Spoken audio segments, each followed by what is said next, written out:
Carriages on this train were made in Korea by the Hyundai Corporation, Reddam, in 2011 it said, and it looks totally new. I expect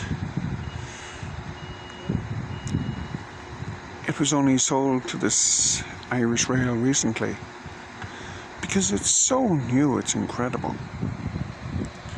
But I'm delighted to say, very comfortable, working perfectly, fantastically clean, spotless. Oh, there's another 50 years on that carriage.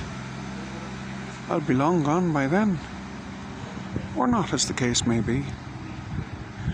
No, you never seen a train like that, did you? Millionaire.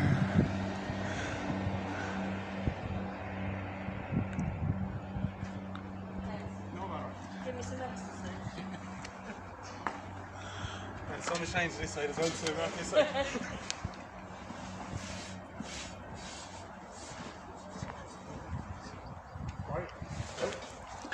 There you have it.